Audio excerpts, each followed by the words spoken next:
All right, guys, I'm really excited today because I get to announce a brand new partnership that I have with Titan Nutrition. They're one of the most trusted and respected supplement brands in the industry. You can find their products in supplement stores all across the country. They have a wide range of products from proteins to pre-workouts, vitamins, superfoods. All of their products are backed by the CGMP, which is the Greater Manufacturing Practices, and using FDA-monitored facilities with third-party testing. I've tried several of these products, and I can tell you right now, they are of the highest quality that I've ever had, specifically the protein. If you like a good whey protein powder, and you're trying to bulk up or you're just using it as a meal replacement, I'm telling you right now, guys, it is better than the big guys. We all know who they are. And it's better than going to your local GNC. I'm telling you right now, and it's more affordable. So head on over to titannutrition.net and check out some of their protein flavors like cinnamon roll, cherry bomb, berry, strawberry sorbet. I'm telling you guys, and here's another little perk to do so. If you use discount code WWE at checkout, you get 10% off your order and free shipping. So go over to titannutrition.net and use the discount code WWE. You can also click on the link that's in the show notes. Again, that is titannutrition.net and use code WWE. You will not be disappointed.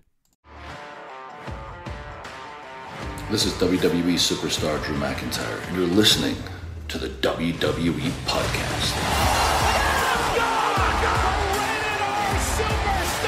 The champ is the one that everybody wants, me. Becky Lynch is going to WrestleMania. Claymore! Austin 316 says I just whipped your ass. This is my iron. You're going to acknowledge me. What's going on, everybody, guys and girls? Welcome back to another edition of the SmackDown Review right here on the WWE Podcast. As always, I am one of the hosts of this show, Michael Ritter. You can find me on Twitter, Michael5Ritter, and also one of the hosts of the Football Function Podcast, available on all of your podcasting platforms, including the one that you're listening to this show on. Joining me on today's episode, per usual, my humble co-host, John Carrasco. You can find him on Twitter at Big Speaker, BIGG_speaker. John, how we doing? How we living? Man, I am doing pretty good. And of course, I mean, we're back in the studio. It's always good to be back here and everything. And of course, breaking down this good old episode of SmackDown, you know, it's definitely got me reeled in and everything like that with this little bloodline story that got going on, the cracks and everything starting to show, the uncertainty, I guess you could say, with the whole storyline behind it. But before we get into that, of course, I just want to give a quick little shout-out prayers, you know, Jerry the King Lawler. Definitely. Went through a little stroke, and yeah, there was definitely not anything good to go through. But yeah, definitely saw that on Twitter. Yeah, definitely wanted to bring that up, I guess you could say, given the fact that he was like the voice behind the, you know, the scenes for me whenever I was growing up. So, Big time. You know, him and Jim Ross, you know, those two voices go hand in hand for me. So, yeah. Definitely wanted to give a little shout out there, I guess you could say. Yeah, man. JR and the King, along with Michael Cole and Taz over on SmackDown, that era of commentary. That's another reason why when I say the Ruthless Aggression era is so damn good, man, because it even comes down to the commentary teams. You know, I know you're not too familiar with the boys, but there's a meme, or I guess maybe a GIF. I'm not really sure exactly which one you wanna call it, but it's where Homelander, who if you are familiar with the boys, you know exactly who Homelander is. He is explaining something in one of the later seasons, and he talks about how perfect it is, and down to the last minuscule detail. And it's you know, it's one of those memes. If you've seen it, you know what I'm talking about. If not, you're like, what the hell is this guy talking about? But anyways, that's how perfect the Ruthless Aggression era is. But I do appreciate you bringing up the King. That is definitely worthy of a shout out here on the show, and obviously we hope that all is turning in the right direction for Jerry Lawler, and, you know, positive thoughts go to his family and everybody involved. But are you ready to talk about this SmackDown that aired on February 10th, 2023? Oh, yeah. I mean, we can definitely get into it, but I did want to just bring something up. Of course, we talked about it off air. The big name. Do you think that was Jay? Probably. Yeah, I mean, just to fill y'all in, we had a little conversation about who would be the big star, given that Twitter gave out a little. Yeah, there was a little report update, I guess leaked throughout the day that talked about possibly a big star returning tonight. Mm-hmm. I threw Pat McAfee's name out there. I thought, well, maybe this could be him. Just since he popped up at the Royal Rumble and I didn't expect it, basically any minute I'm expecting Pat to just walk through the door. So that's who I thought it was going to be, but... Me, on the other hand, I'm waiting for Big E to come back. I don't know why. That's the person on my radar, I guess you could say, that I'm highly expecting to make his return, I guess you could say. I know it might take a little while just for him to kind of be ready for that, but that's my expectation on the top return for me, I guess. See, I wonder what WWE has planned for the New Day for WrestleMania. Xavier and Kofi. See, they teased them two going at it just in the Royal Rumble, which was pretty cool to see. And then obviously the somewhat inverted 69 butt spank where they were spanking each other, which is hilarious. But funny. Seeing them two go at it, or at least the visual of them go face to face, I was like, man, never seen it. Definitely something that I would be into. And I don't know, maybe depending on what they do at WrestleMania, what they have planned for the New Day, I could possibly see that being a time where Big E could make his return. If he's healthy enough, if, everything is, all signs point to him being good to go, and we're not necessarily talking about like a sanctioned match or anything like that. He could just show up, man, let his music hit, come out, run out there and help. Like if they're in a tag team match, if we can somehow get the New Day in a tag team match for like the Raw Tag Team Championships or something like that. Like if the belts switch and we can get 2 tag team matches on the WrestleMania card, it makes total sense for the New Day to be involved in one of those strictly to give us a massive return, which is Big E coming back at Mania. And that would be pretty dope. I agree. Yeah, that would be nice right there. And like I said, that's somebody that I'm looking forward to seeing. So, yeah, I'm definitely going to always keep him in thoughts, I guess you could say, on these type of things. But, yeah, the whole Pat McAfee thing, man, it just goes over my head, knowing that he's kind of busy with his other situations that he got going on the NFL side and stuff like that. So, yeah, man, I mean, anytime just thinking about him, it just goes over my head at this point, just because – I don't know. It just seems like his schedule is so busy, especially with this like Brett Favre thing that he got going on now. I thought that was kind of.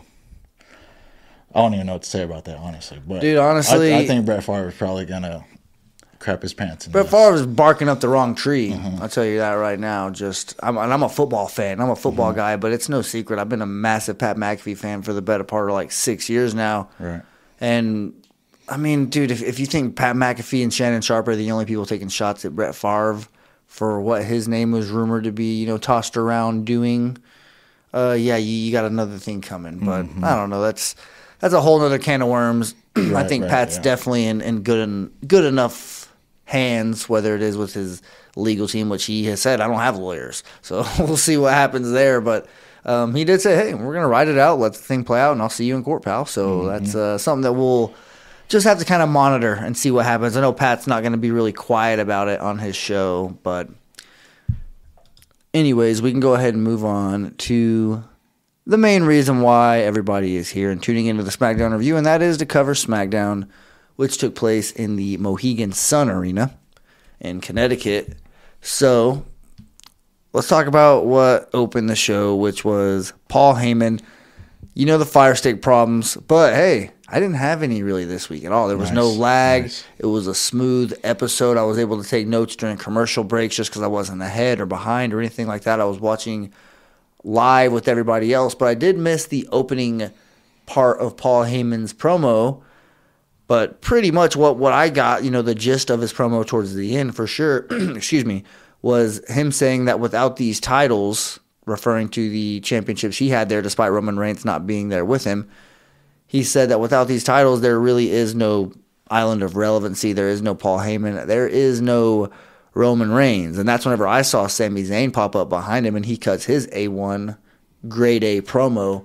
What did I miss, though, at the beginning? Or, was there anything noteworthy, in your opinion, that maybe I should go back and rewatch the segment just so I could hear it myself? Well, I mean, of course, Paul Heyman, he's starting it off. I mean, he's basically he basically has something to tell us. So I guess I could say that it is worthy of watching. I can say that I have it quote for quote. I mean, literally 3 minutes is what I missed. The opening 3 minutes. I mean, but what he said I guarantee it was worth listening to. For sure. I guess you could say the way he kind of brought up like you said, the belts and everything being part of what makes the bloodline thrive, I guess you could say. They all have the gold and everything like that. So it's kind of distilled in them to be how they are, I guess you could say. So basically, I mean, I would say, it is worthy of watching. Of course, he does kind of say there is a two-pronged street that they're going through with Sami Zayn and, of course, Cody Rhodes on the other side. So, that's what happens. You got 2 titles and you're trying to, have your cake and eat it too, pretty much. That's definitely what Roman Reigns has kind of set himself up with whenever you talk about, being the undisputed, unified, universal champion, however many words you want to, throw in there. So you're going to have multiple people coming at you, big target on your back, especially whenever you have the people's contender, which is Sami Zayn, and then the legitimate contender, the Royal Rumble winner over on Monday Night Raw, Cody Rhodes. So, I get Paul Heyman's complaint there, but at the same time, it's like, hey, you made this bed. You got to lay in it whenever you are the head of the table and the tribal chief like Roman Reigns is. Oh, yeah. I mean, of course, you got both of them off. There's going to be, of course, multiple. You got the whole locker room on both sides of promotions looking at you, So, of course. But another part that kind of got to me was whenever Paul Heyman, of course, he makes these spoilers, right? Yes. So he had made a spoiler that Sami Zayn wasn't going to be there tonight, And of course, at the beginning of this promo, he's like, I got a spoiler. Sorry, Sami Zayn isn't here tonight. Totally bummed out the crowd. So this was kind of starting to get to me, that his spoilers that are always seem to be on point. He has a pretty good track record, you could say. And it seems like they're starting to crumble. Like in this segment, because Sami ends up showing up hooded and everything like that. Of course, unexpected, I guess you could say. And it just felt like even the wise man is losing a little bit of his, what would you say, juju on his side, I guess you could say. So that was kind of something that stood out to me. And I felt like it was an important part because it was just him out there, that's what he was. It shows that all members of the bloodline are being affected by this. Mm-hmm. Where was Solo at tonight? We heard where Roman Reigns was. Mm-hmm. I don't know where the hell Solo was. We've heard why we're likely not going to see the Usos next week. Probably not going to see Solo next week either, but who knows? That'll be interesting to kind of see how that one plays out. But all in all, I really like this from Sami Zayn. He was clearly the main focal point of this show. He had crowd was chanting his name. Yes, he had mic time at the very beginning in this opening segment. They opened it with the video package highlighting what he did last week, and at the Royal Rumble, even just reminding us even further. There was segments of him towards the end of the show, and then obviously to close out the show. So Sami Zayn was obviously the main character tonight, and they're really trying to drive it. That he is, clearly he's the number one contender for Roman Reigns. He's fighting at the Elimination Chamber in only 8 days or 7 days whenever you're listening to this podcast. But I don't know, I feel like they did a lot in this episode to try to make up for what little time they had between now and Elimination Chamber. You don't have time to really have a slow build here. You needed Sami Zayn, you needed Roman Reigns to be off TV on this episode so Sami Zayn could really get some traction, and have a lot of time on the mic, really try to kind of wedge in there in the bloodline and try to communicate with certain members and just kind of linger around the SmackDown, I guess, arena despite not having a real reason to be there. Keep in mind, that segment that we're talking about where he had an awesome promo against Paul Heyman, he showed up in a black hoodie disguised. He wasn't scheduled to be there. Paul Heyman even told us, hey, he ain't going to be here tonight, like you just mentioned.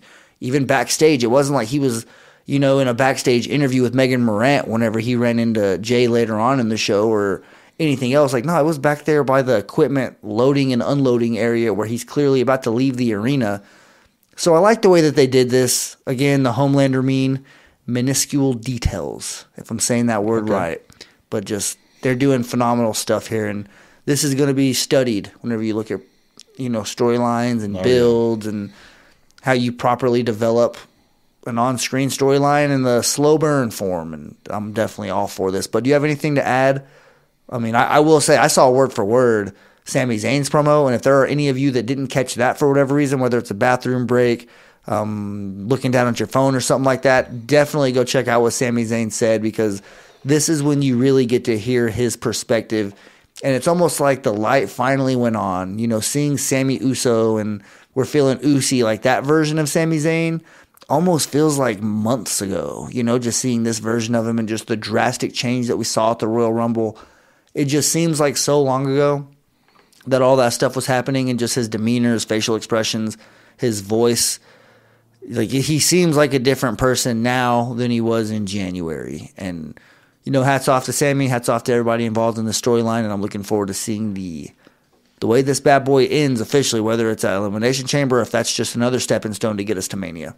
Oh, yeah, and I totally agree with that last part of it, because, of course, it was Kevin Owens whenever he kind of, or would get that little reminiscing video package of him showing or saying to Sami that he just wanted to bring out, or, bring to the light the superstar that he actually was, rather than just being the little lackey that he was being on the side with the bloodline. So, I get that, man, and I totally feel like he actually deserves the spotlight that he's in right now, and I kind of think that it is going to be overshadowed by the Cody Rhodes thing, and I do feel like if they go that route, man, it's just going to kind of go downhill, because it feels like just this new guy, he's just kind of coming in and just getting the belt like right away, I guess you could say, rather than Sami. He's been working with it, went through what Roman Reigns said, kind of laughed at him about the insane thing that he went with Johnny Knoxville and stuff, so the jackass stuff that he was going through, it was, I guess it had a little bit of comedy behind it, but I'm a big fan of that stuff, to be honest. Okay, see, I was on the other side of it. I kind of felt like it's just nostalgia. Had I been at home watching WrestleMania, and had I just, seen it like a normal spectator, I'd probably be like, hey, this segment can go take a hike. But, of course, it was funny. It had its highs and just being there, has its lows, I guess you could say. But honestly, there's nothing you could say about WrestleMania 38 that I'll not say it's badass. All right. So I get it, but in a sense, from I get you, what Roman was trying to compare from what Sami was going through at the time to what he is actually going through at this moment, So big difference, I guess you could say. And like I said, he deserves what he got's coming, I guess you could say. Yeah, for sure. Well, let's go ahead and move on in the show here, and we'll talk about your favorite tag team. You better stop that. Drew McIntyre and Sheamus. Hey, man, there's some ballers right there, okay? Going up against Hit Row. And there we go. This is a little bit of a squash match. Wasn't as fast as your typical squash match, but there was no, I guess, back and forth really here at all. There was just a bunch of manhandling, a bunch of grown men getting thrown around, a bunch of grown men slapping meat. It's pretty much all that was happening here. And I did notice Drew McIntyre had a little bit of a hair trim, got it cut down to his collarbone. Not sure if you noticed that. Kind of took a page of the Roman Reigns playbook. I'm actually going to do the same thing here pretty soon, probably. Nice. Yeah, I'm going to take a few inches off. Yep. For those of you that don't know, growth back. Yeah, my hair is down to my 2-pack area, right underneath the pectorals. And, it's just getting a little bit long, man. It really is. So I feel like it would just be beneficial for everybody involved just to nice little trim, take the beard down a little bit, maybe change my theme up, come back heel. Dang. Who knows? Yeah, put a little blue in your hair, character red change. In your hair. Yeah, no, I already told you. I want to, in order for me to do something different with my hair, I'd have to, because my hair's kind of sort of naturally blonde for the most part. So I can't do what Seth Rollins does. I was about to say, yeah, let me tell y'all, he wants to go the Seth Rollins route. Something like that. And it's not bad. I mean, of course, it's going to take a drastic change, but then again, it looks good, it's going to take a while for that little blend in to get in there and stuff like that, but because it's the reverse, it wouldn't really work. What I would say is, like, look at what Jimmy Uso did whenever he did, like, half his head red, and then eventually it kind of grew, and then now it's just, like, mostly blended in, I guess you could say, in a good way. But that's another thing. Number one, that was a hard red, though. Let me just tell you that. Whenever the people that you're referencing, they all have dark hair. True. and they get to add like me and Seth Rollins, we have the reverse hair. Like his hair is really dark. It's like really, damn near black almost. My hair is like dirty blonde, pretty much. Like it's close to brown. If my hair is short, it's extremely blonde. Like not extremely. It's not like Whitey from Me, Myself, and Irene blonde, but it's like just a regular. It's like Edge. That's literally my hair color, pretty much. So. Sure. I can't do anything too crazy. I can't do anything. But, we don't need to talk much more about hair products or anything like that. But I will say, like, Eddie Guerrero, he was able to throw some frosted tips in his. Look damn good. Obviously, Seth Rollins, you mentioned Jey Uso. I ain't going to lie, though. I did do that in 6th grade. What, the frosted tips? Frosted tips, yeah. So did my buddy Joe. Actually, my buddy Joey did it for Eddie Guerrero. Like, that was the reason why. Like, that's what inspired him to do it. Right there, that summer 2004, I remember... if I'm not mistaken, that was whenever Randy Orton, at the end of that SummerSlam, beat Chris Benoit for the World Heavyweight Championship. Got turned on by Evolution. Mm-hmm. Okay.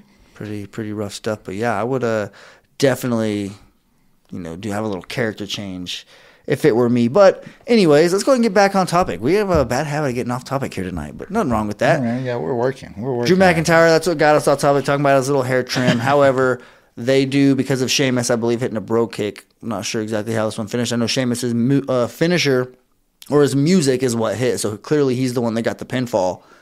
But Hit Row loses here, even though they're basically the ones that requested this match. They show them with Adam Pearce backstage, saying how they should have been the ones to fight some tag team. I don't really know. I mean, honestly, whenever Hit Row are just going on and on and on, it's hard for me not to. I mean, that's channel changing right there. It really is. And I'm glad they got the floor mopped with themselves by Drew and Sheamus. Yeah, and on this one, man, I kind of feel like the tag team between Sheamus and Drew, I mean, they're definitely starting to put that powerhouse name behind them, I guess you could say. The way they just came in here, did their thing. It was down there one-sided, I guess you could say. For sure. They definitely handled their business. Ashante, he definitely took most of their bumps. I mean, definitely, that's what it seems to be with this group. He's probably the only one that can take the bumps. I was about to say, yeah, the one that's actually making this, or the matches look watchable, I guess you could say, because Top Dollar. I do want to see him out of Hit Row, because I am curious to see what his ceiling if he was like a Angelo Dawkins, I guess you could say. I mean, I feel like he might be a little bit better than him in a way, just the way he can like maneuver and stuff. Yeah, but I just don't think. Well, I definitely feel like Top Dollar is like holding down the group in the ring on that side. Oh, without a doubt. But other than that, like I was saying, I do feel. Drew and Sheamus, them being a tag team is starting to feel a little bit more legitimate, I guess you could say, and they're just wiping the floor, I guess you could say. So that's what this match was for to me, I guess. Yeah, and speaking of wiping the floor, Carmen Harris, she makes a pretty good mop as well, especially if the janitor is Lacey Evans, because this was an absolute domination here. Nothing really that you have to take from this other than they're trying to put over Lacey Evans. They're giving her the Veer Mahan treatment, where she's just coming out week after week and squashing somebody.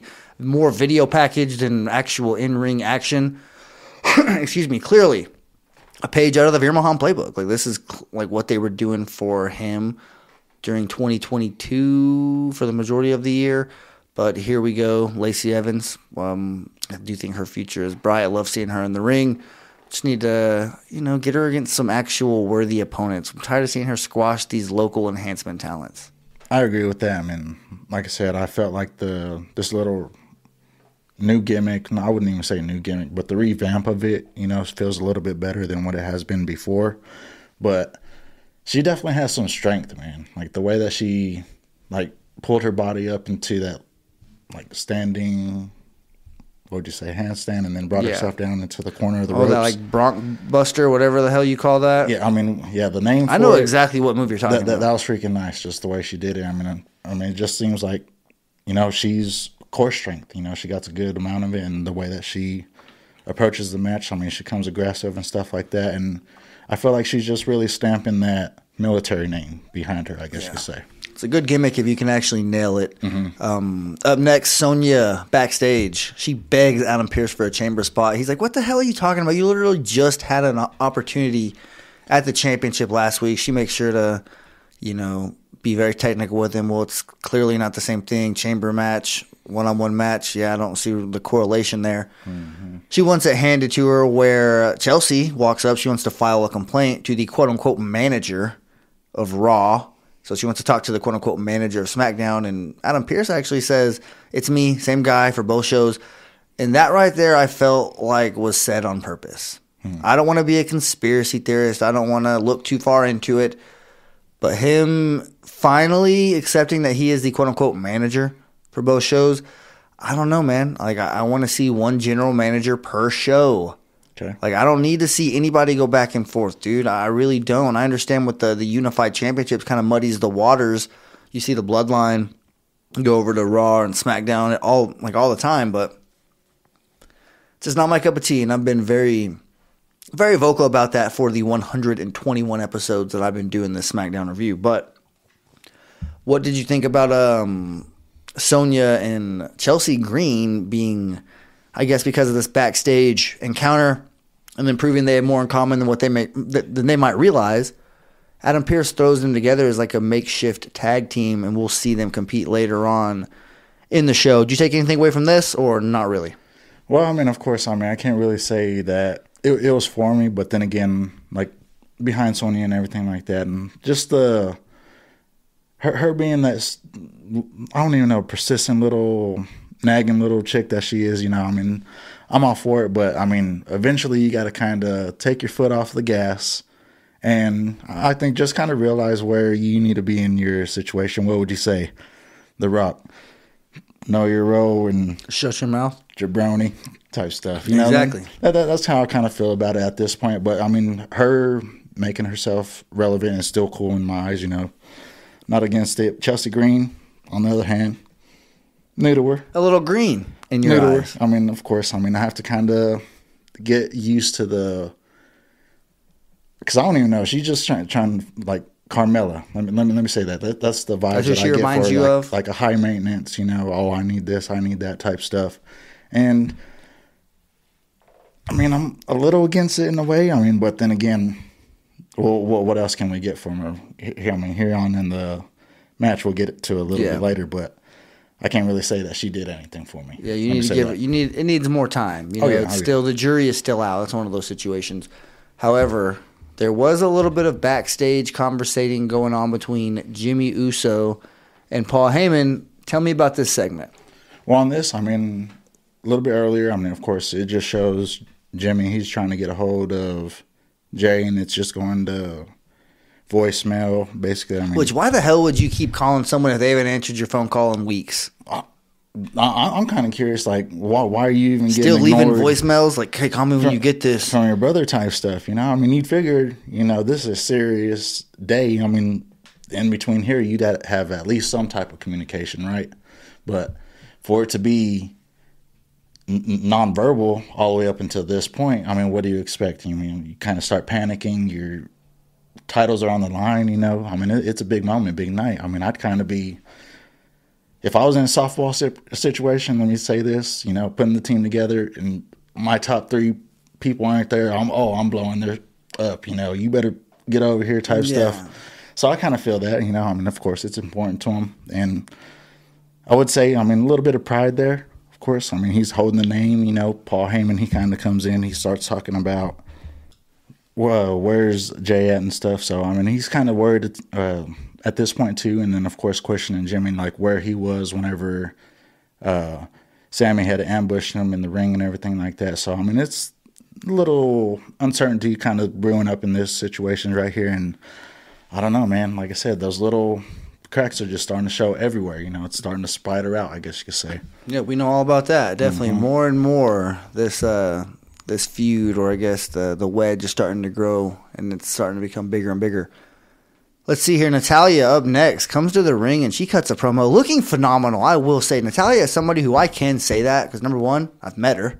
Number two, been a fan of her since 2014. So, yeah, it's the long haul here. And it's just, I mean, it is what it is. People hate on Natalya all the time, say that she's the Dolph Ziggler of the women's division, and she's been around for so long. Her time has passed her. She's so far on the totem pole, whatever. Her matches are boring, yada, yada, yada. I don't care, okay?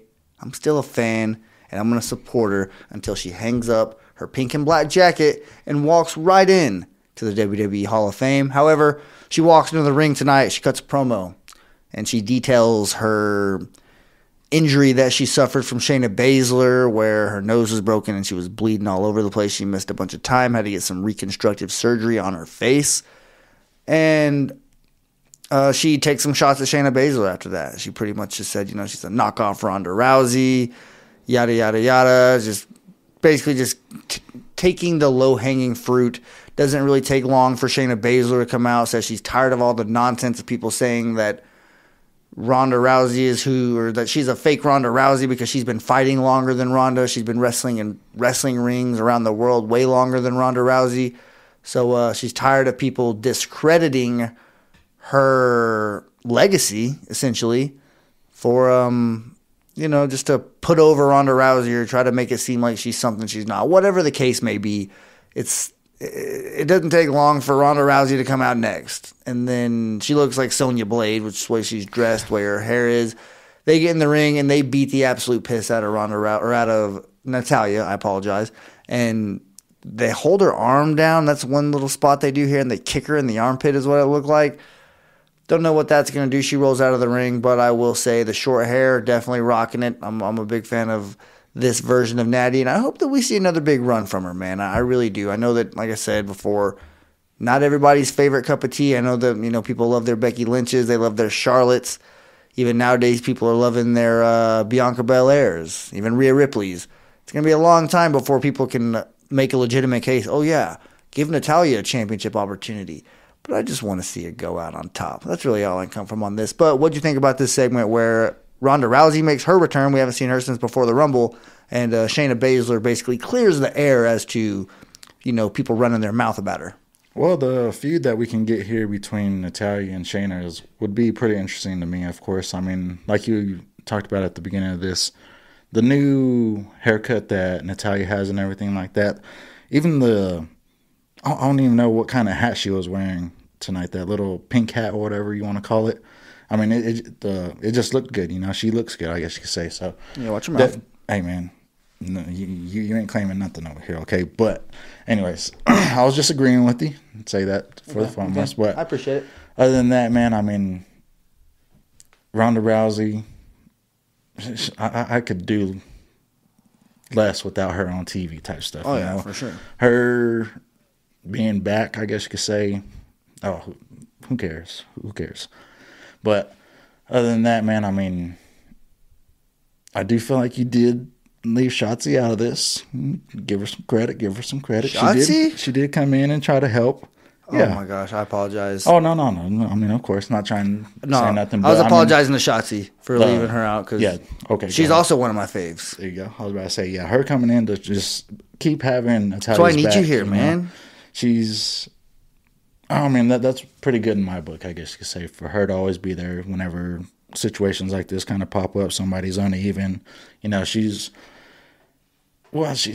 like she kind of took that role from Xia Li being the protector. I kind of feel like Shotzi's the freaking protector. Gosh. Oh, yeah. Well, she can try to be a protector because, as you know, Shotzi has gotten thrown around a little bit in her own right. So by these two women in particular. So I think that we might be sensing a bully path coming very soon that might lead to Shayna and Ronda. She's trying, man. She's trying. She is, but Shayna and Ronda are likely going to end up capturing some championships at WrestleMania. However, where the hell is Aaliyah at? I haven't seen her in a long time. It is pretty crazy because, I don't know if you had seen that, but she wasn't even made for the WWE 2K23 game. Nuh-uh. Yeah, they didn't even do a scan for her or nothing like that. So, I mean, maybe she's getting left off. I don't know.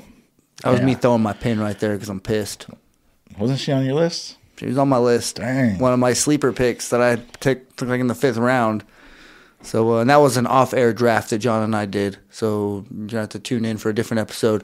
But, yes, so losing Aaliyah on the SmackDown roster would be massive. I hope that this isn't a sign of the future. I hope that this is a... injury? or just time off. The fact that she's not with the injury thing. The fact that she's not on the game, I'd rather her not be injured. I'd rather her just taking some time off before she has a big 2023 or gets drafted to a new show, whatever the case may be. But the fact that she's not on the game, that doesn't really worry me too much. However, I really, really hope that the WrestleMania that we're playing for in WWE 2K23, this is completely off topic because you brought up 2K. Hey. I need to look this up, and you feel free to look it up whenever you want. But in the story mode and in the actual, like, play now, arenas, whatever, we need to figure out which WrestleMania is going to be the WrestleMania in the game. Because I know sometimes they're a year behind, you know. Gotcha.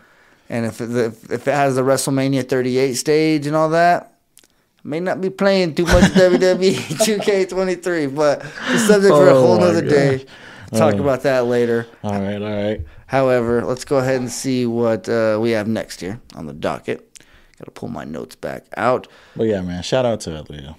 All right, shout out to Aaliyah. We want to see you back on TV ASAP. Even if it's on Monday Night Raw, we don't want to lose you, but hey. Well, SmackDown side, man. Keep her over here. It doesn't even matter. I mean, I want her over here, but I'm just saying, I'd rather her be on TV than not at all. So if we got to give her to the USA Network and the B show, then it is what we got to do what we got to do. We got to help them out at some point. But, I mean, that's what happened last time. Whenever Raw was doing terrible, they had a draft and literally took all of SmackDown's wrestlers, and they were like, why does SmackDown suck so bad now? It's like, well, you tell me, bud. You take, 4 out of our top 6 people, it's probably going to make a difference. But it does seem like we have jumped the gun a little bit, got a little bit out of order. But, hey, it's all right. We're going to quickly talk about what we missed, which is the SmackDown Tag Team Championship match. That happened before Natalya cuts her promo, so we'll go ahead and get into this really quickly here, and then we'll catch back up.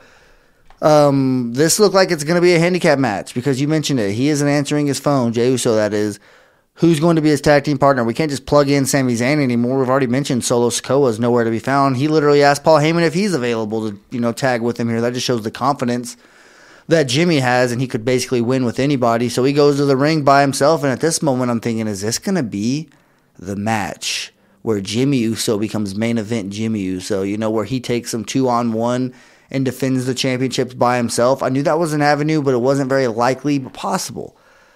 And out of nowhere, right as Samantha Irvin is, announcing the match and about to make it official and ring the bell, Jimmy Uso points up to the stairs, to the crowd, and, looks right up there at the top. And then sure enough, we see main event Jey Uso with his very nice We the One shirt, walking down the stairs.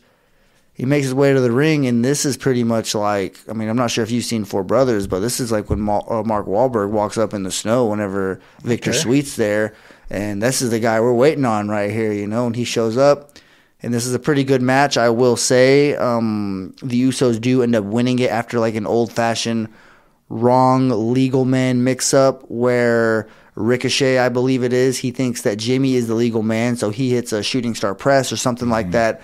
And as soon as he hits the move, Jey Uso comes out of nowhere, who is the legal man, hits a frog splash or an Uso splash, and picks up the win, retains the SmackDown Tag Team Championships, and extends their record streak that they have. It's like 500 and some days, right? 572 days. Okay, good spot there for you to have that number on the top of your hand. But that's the match that we skipped. And up next, Jimmy meets with Jey backstage.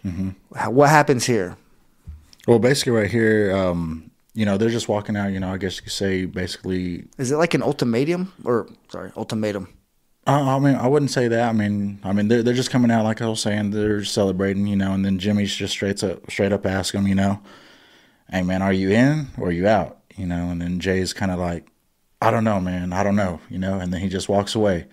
But behind a pillar, if you look pretty closely, Paul Heyman, he's like back there, like peeking, like watching this whole thing go about, and then he kind of just walks out. He's like, hey, was that your brother? And then Jimmy was like, yeah. He was just leaving, and Paul was like, did he say anything? He was like, no. And he was just like, all right, yeet. Yeah. And then just walked away. Just laughed. I thought that was funny. Yeah, man, he's just kind of picking up on the little. That seemed very WWE 2K video game-ish right there. And it feels kind of just like out of character too, you know. I mean, I don't know if I've caught Paul Heyman say that before or anything like that. I mean, I know Sami Zayn was trying to make it a part of his thing, but for Paul to start showing a different like part of his personality, I guess, I mean, that's where it's starting to get a little concerning to me too, given the fact that Paul has already turned on Roman one time whenever he went back with Brock Lesnar and everything like that. So now I'm kind of starting to like factor in like the possibilities that Paul Heyman is starting to look towards too, I guess you could say. So yeah, this part right here was just a little throw off for me. I mean, especially with the Paul Heyman just being the little creepy guy in the back, you know. So it's just little stuff that I'm picking up on. What do you think about it? Little side note here, only because I just thought about it as you were saying it. Mm-hmm. Whenever Sami Zayn mentions the way Paul Heyman looks at Roman earlier in the show at the very beginning, he says, "Paul, the way you look at him." Like, dude, I'm telling you, that was hilarious. Yeah, I mean that was definitely a good back and forth up there at the beginning of the show. It was. You could tell that Paul was kind of shook to see what Sami was saying there. But this is where I kind of got realized that we were out of order here, because now this is where Sami Zayn approaches Jay backstage and basically makes his pitch, saying, "Hey man, like I know you've wanted to see this dude been taken down for a long time. It can finally happen, you know." And he just kind of tells him, like, stand with me here. Like, I see you left at the Royal Rumble. Like, clearly you want what I want. And then he just tells him, like, Jay, I acknowledge you. Like, he's trying to let him know, like, you're the dude here, not Roman Reigns. You can get out of this shadow if you want.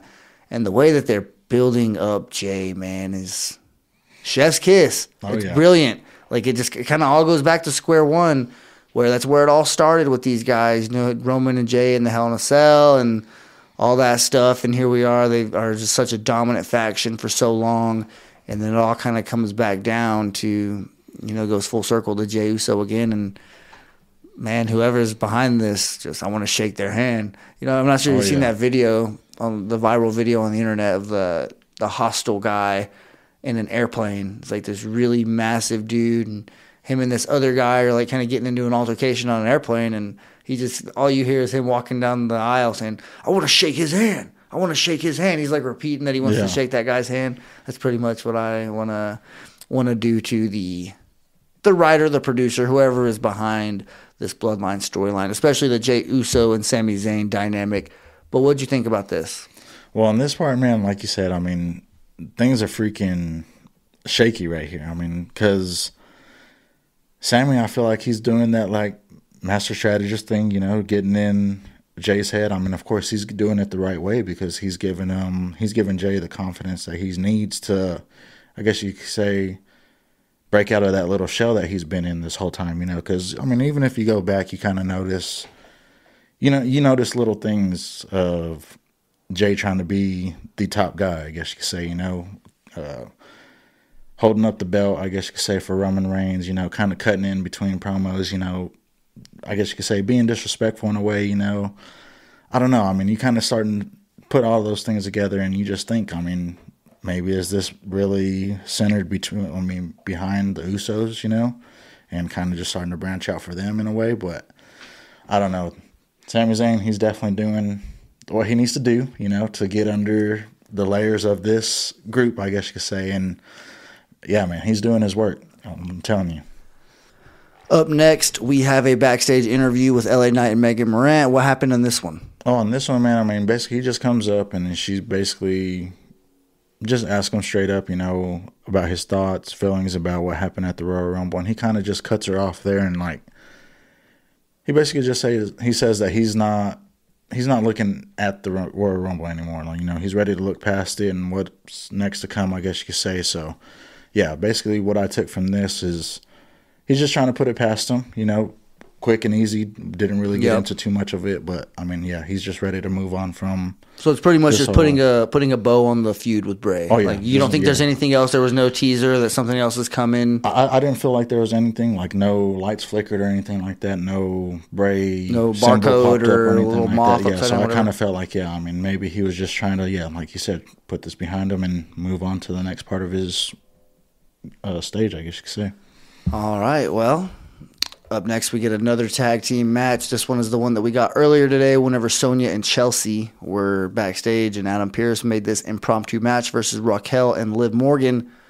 And that's who ends up winning this match for her team, is Liv Morgan, by hitting an Oblivion on Chelsea to win this one.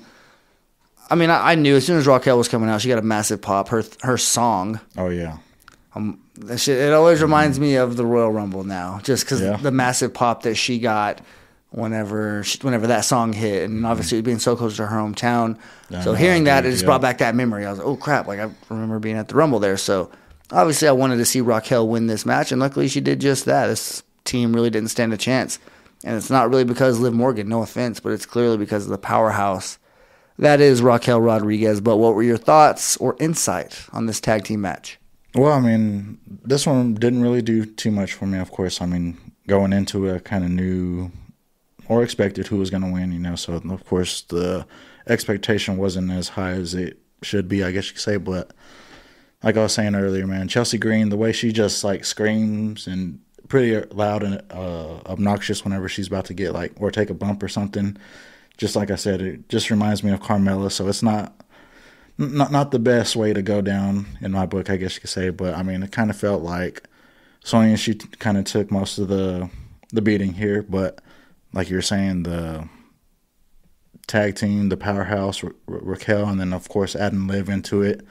And it seems like they have a little bit of chemistry, you know. I mean, given the fact the way, I don't know if you've seen those videos of, like, how Liv Morgan is, like, staring at Raquel whenever they're, like, looking at the matches from previous weeks. Is it like a creepy stare? Well, I wouldn't say like a creepy stare, but like more of like, I'm going to get you type stuff, you know? Like I'm going to get you? Well, you know, not trying to say like creepy, you know, like I got my eye on you type stuff, you know, like I'm still watching. I'm in horror movie mode. Every single thing you said has so far made me like think something's coming. But anyways, man, yeah, I mean, if you can kind of see what I'm saying, I mean, if you've seen those videos, you know the little side eye that Liv is giving Raquel whenever they're side by side, I guess you could say. You know, so I mean, given the fact that they're a tag team, I still feel like Liv has it out for Raquel in a way. She better not. Barking up the wrong tree right there, but you'll get a Chicana bomb or Tejana bomb on one, and it'll for sure be a wrap right there. Okay. Chicana bomb, whatever. I'm digging myself deeper in a hole here. You just use the original form of the word, I guess you could say, because that's what it was before they changed it to the Tejana bomb. Okay. Yeah. Well, that is on me. However, up next, you're on point. We get a fatal four-way match to determine the number one contender for Gunther's Intercontinental Championship. Imperium is in attendance up in the press box or the middle tier area, whatever. They were up, watching it. They had a spotlight on them, clearly getting some eyes on this match between Karrion Kross, Rey Mysterio, Santos Escobar, and Madcap Moss. Karrion Kross and Madcap both had their significant others out there with them to have a little bit of support. We did get a little motivational speech from Emma and Madcap before the match, kind of letting you know that he was a legit dark horse in this bad boy, which ended up being true later on because he ends up winning this, which surprised the hell out of me. How do you think he fares against Gunther next week? Is it next week? Oh, yeah. Okay, so in Montreal on the SmackDown Go Home show.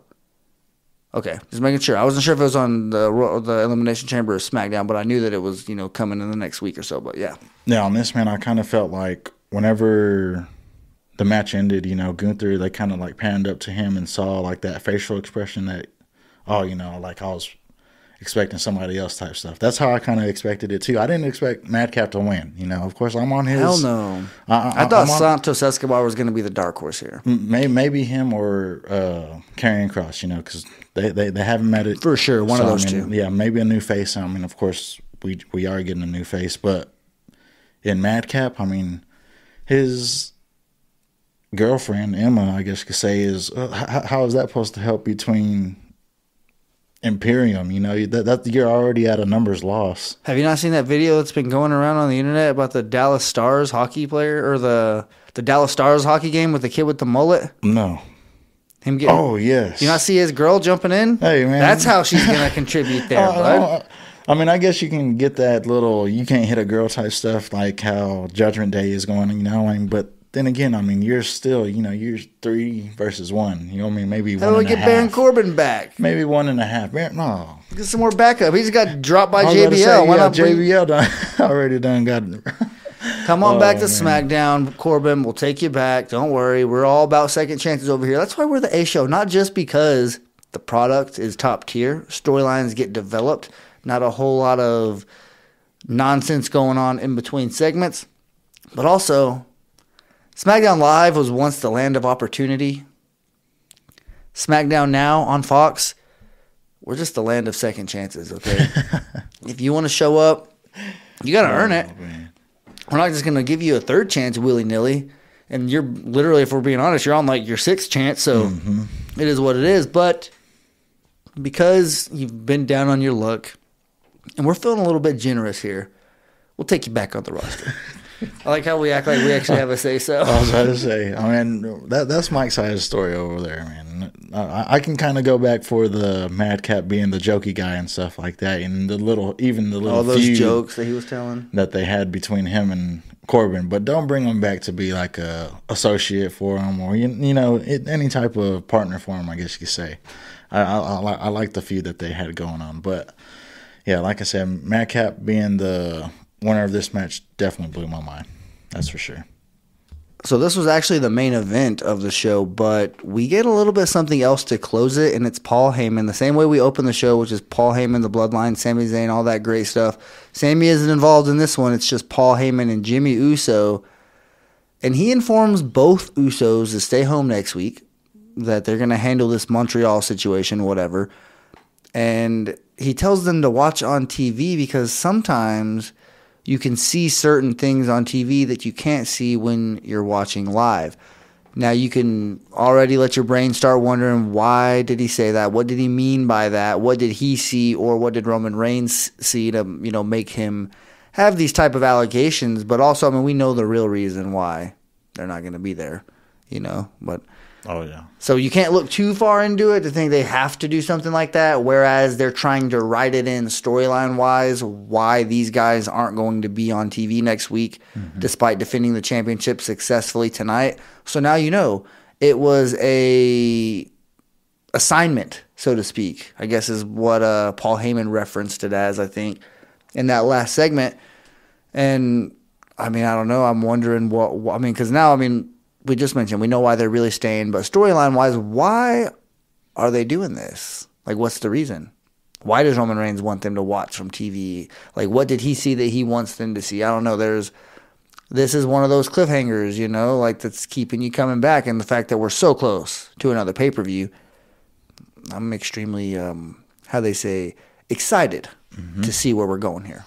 I would say maybe he's seen that little interaction with Sami and Jay. Okay. The little, maybe. I mean, of course. It has to be, dude. It has to be that. Right off top for it to be, like, addressed, that way, I guess you could say. I think that was probably something that he did see. And, of course, I mean, he's right. I mean, there is stuff that we see that, that you don't normally see whenever you're there, I guess you could say. So, I mean, I guess he has a point there. And I don't know, man. This whole situation that they got going on, Sami, I just don't think it's going to look good for him. For Sami? Mm-hmm. All right. Well, I don't know. I mean, Elimination Chamber, it's hard to see he's going to look good there, but I think when it's all said and done and the dust settles, Sami might be the one who does look good. Bright side of the grass, huh? Yeah, Sami might be the one. But that does do it for John and myself here on the SmackDown Review. A long episode. We're creeping up on 52 minutes here, bud. Nice, man. On a SmackDown Review. Not a go-home show, anything like that. Not mad. So definitely one of our longer episodes. I definitely want to thank you, obviously, for taking time out of your evening, coming over here to break down this episode of SmackDown. We will be back next week talking about the go-home show and giving our Elimination Chamber preview, predictions, whatever. We're going to be talking about the pay-per-view. Let's just say that. So you're going to want to come back if you are a regular listener. I already know you're going to come back. If you're a new listener, this is the off-the-wall portion of the show where we really don't know what the hell we're going to say. We kind of just wrap up the show the best way we know how and like to give our shout-outs, all of our loyal listeners out there, because they're the ones who keep this bad boy going, and we're just doing our small part to keep the train rolling here. But John, you got any shout outs, any plugs, anything like that before we sign off? Well, yeah, man, definitely. Like you were saying, definitely want to give a shout out to the listeners, the patrons, Discord members, everything like that. I mean, it's always good to get the little interaction from y'all, and of course, I definitely want to give you a shout out, man. Football function, hey, Super Bowl coming up. Who you got? Eagles. Okay, I'm gonna kind of get into it. If you were being a betting man, how confident are you in this Eagles game? You seen the script? I have seen the script. You have seen the script? I have seen the script. So, but I don't agree with the script. Okay, what do you think? 31-27 Eagles. Okay. Jalen Hurts MVP. How confident? Guess. That ain't no guess. That's what it's going to be. Okay. Oh, no Paul Heyman farting right there? No, that was Vicky Valancourt for the water boy. At the when they're in the game and she's talking to Lynn Swann on the sideline and says who's going to win. She's like, Mud Dog's going to win the game 35 or whatever. Yeah. Ooh, that's a smart guess. She gets pissed. I was like, guess. That ain't no guess. That's what it's going to be. Got you. So, yeah, if you're not a fan of the water boy, you probably don't know. But if you do know who Vicky Valancourt is, and you probably know not to mess with her because she will slice your freaking tires. It's because she's the devil, man. Devil. But yeah, man, definitely looking forward to the Super Bowl. I mean, of course, if you're fans, I mean, congratulations to y'all. It's gonna be a quick game. I'd say, it's gonna come and go just like how the season has came. So I mean, definitely take it in as best as you can. Definitely get those jealous. Parlays in. Definitely jealous. Yeah, I'm definitely gonna try and get some in. But last chance. Other than that, man, yeah, definitely want to close it out like that. All right. Well, you guys heard him. Have a damn good weekend. Enjoy the Super Bowl or anything else you are doing, but just have a nice, safe weekend. That's the most important part. And have a damn good Valentine's Day if you celebrate. If not, have a damn good National Singles Person Awareness Day. I know that's also what it's referred to because you were definitely reminded. If you aren't aware that you're single, you will be reminded on Valentine's Day. So with all that being said, you guys have a damn good weekend. Walk passionately in the direction of your dreams, and we'll talk to you soon. Thanks for listening to the WWE Podcast. Don't forget to subscribe on your favorite podcast app so you don't miss a show, or head to WWEpodcast.com. And for all of these shows ad-free, head over to patreon.com/WWE Podcast. Until then, we'll see you next time.